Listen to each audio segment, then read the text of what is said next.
បាទជំរាបសួរបងប្អូនទាំងគ្នាបាទថ្ងៃនេះខ្ញុំមានវីដេអូខ្លីមួយដែរនិយាយអំពីឡាន BMW បាទដែលមានសោភ័ណភាពបាទស្អាតមែនទែនមកពណ៌ក្រហមនេះបាទជាទូទៅឡាន BMW យើងស្គាល់ទាំងអស់គ្នាបាទប៉ុន្តែនៅខ្មែរយើងវាមិនសូវជឿនលឿនដូចនៅប្រទេសចិនទេបាទ M8 BMW បាទវាធ្វើ sport ស្អាតមែនទែនបាទឡានឡើងជ័យញញតែម្ដងបាទហើយយើងគិតមើល Speed A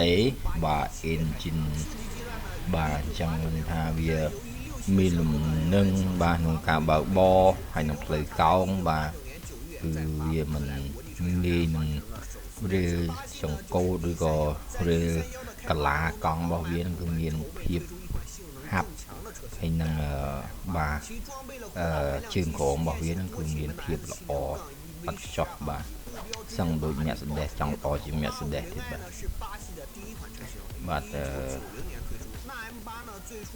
បាទនេះយើងមើលទាំងអស់គ្នាបាទ BMW បាទ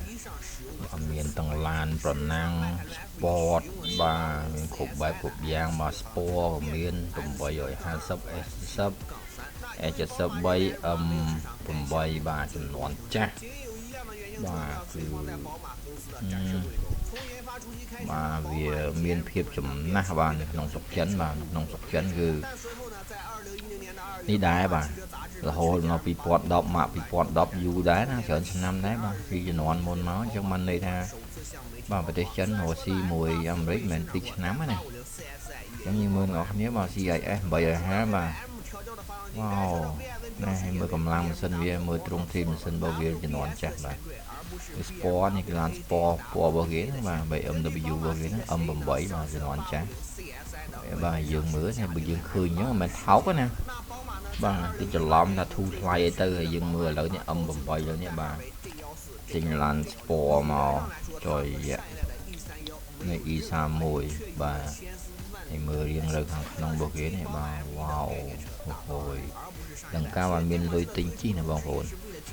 ខ្ញុំជឿថាបងប្អូនមើលពិតជាស្រឡាញ់ដូចគ្នាដែរប៉ុន្តែ BMW នៅខ្មែររបស់យើងដូចជាវាស្អាតដែរបាទវាមិនមែនថាមិនស្អាតទេប៉ុន្តែគ្រាន់តែវាមិនសូវឃើញមានអ្នកជិះទេបាទជិះវាច្រើនជិះតែ Long Rover អីចឹងណាបាទតែនៅស្រុកចិនវិញគឺអត់ទេបាទគឺហៃសូហ្មងហៃសូមែនតើបាទចឹងយើងមើលទៅខាងពាណិជ្ជកម្មរបស់ចិនហើយនឹងអាមេរិកបាទគឺមានភាពនឹងថឹងបាទទោះឆ្លោះគ្នាមិនដែរក៏មានភាពនឹងថឹងបាទមិនមែនជាបាទរឿងឆ្លោះហើយប៉ុន្តែរឿងឡានរឿង sport ឡានរឿងពាណិជ្ជកម្មគឺនៅតែអត់ធ្លាក់ចុះសោះបាទឥឡូវយើងមកមើលបាទការចូលនៅក្នុងឡាន BMW បាទគាត់ចង់បង្ហាញថានៅពេលដែលគាត់បើកឡានហើយគាត់បួងបាទផ្លូវកោងហ្នឹងបាទគឺ BMW មានភាពហាប់ហើយនឹងមានការរលាស់មកវិញបាទមានភាពនឹងមែនតើបាទអញ្ចឹងល្អបាទនេះ